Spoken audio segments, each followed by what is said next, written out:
இருப்போம். இப்போ மோடிக்கும் இவருக்கும் என்ன கனெக்ஷன் பார்க்குறீங்கல்ல. அண்ட் இது மட்டும் இல்லாமல் நம்ம இந்தியன் கவர்மெண்ட் ஏஜென்சிஸ் என்ன சொல்லியிருக்காங்கன்னா, அதுக்கும் இதுக்கும் சம்மந்தம் கிடையாது. மோடிஜி வந்து இவர்கிட்ட வந்து அட்வைஸ் கேட்குறதுக்கு தான் போனார். இவர்கிட்ட போய் என்னத்த அட்வைஸ் கேட்டாருன்னு தெரியல. இவரே இந்த மாதிரி தொழில் பண்ணிட்டு இருக்கிறார். இவர்கிட்ட நாட்டு திருத்துறதுக்கு போய் அட்வைஸ் கேட்டாரா? செம்ம ஷாக்கிங்காக இருக்குது. நிறையாவே இருக்குங்க.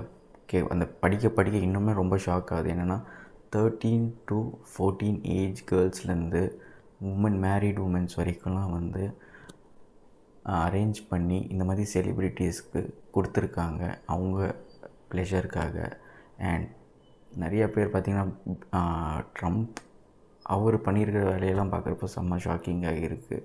ஸோ ஹாண்டடாக இருக்குது. அண்ட் அது மட்டும் இல்லாமல் ஒரு வேறு கண்ட்ரியோட மாடல் அங்கே போயிருக்காங்க போல் இருக்குது, கத்தியிருக்காங்க. ஏன்னா ஹியூமனே வந்து ஹியூமனை சாப்பிட்றாங்க அப்படின்னு சொல்லி கத்தியிருக்காங்க. அண்ட் உள்ளே நிறைய அசிங்கம் நடந்திருக்குங்க. Satanic rituals நடந்திருக்குன்றாங்க. என்னென்ன அசிங்கம் பண்ணணுமோ எல்லா அசிங்கமும் பண்ணியிருக்கிறாங்க. ஷாக்கிங்காக இருக்குது. பட் அது நினைக்கிறேன் இதெல்லாம் பண்ணுறதுனால, இப்படி பண்ணியிருக்கிறதுனால இன்னும் நிறையா வெளில வந்துருன்ட்டு தான் இவர் ஜெயிலே போட்டு தள்ளிட்டாங்கன்னு நினைக்கிறேன் 2019. ஸோ சூசைடுன்னு சொல்கிறாங்க. பட் அதுவே ஒரு கான்ஸ்பிரசி தான். ஸோ செம்ம ஷாக்கிங்காக இருக்குது. இன்னும் உங்களுக்கு இதை பற்றி தெரியணுன்னா நீங்களே கமெண்ட் செக்ஷனில் தேடி வந்து போடுங்க. நானும் என்ன முடிஞ்ச அளவுக்கு போடுறேன். ஏன்னா செம்ம ஷாக்கிங்காக இருக்குது. ஸோ உங்களுக்கு இந்த வீடியோ எப்படி இருந்துச்சுன்றதை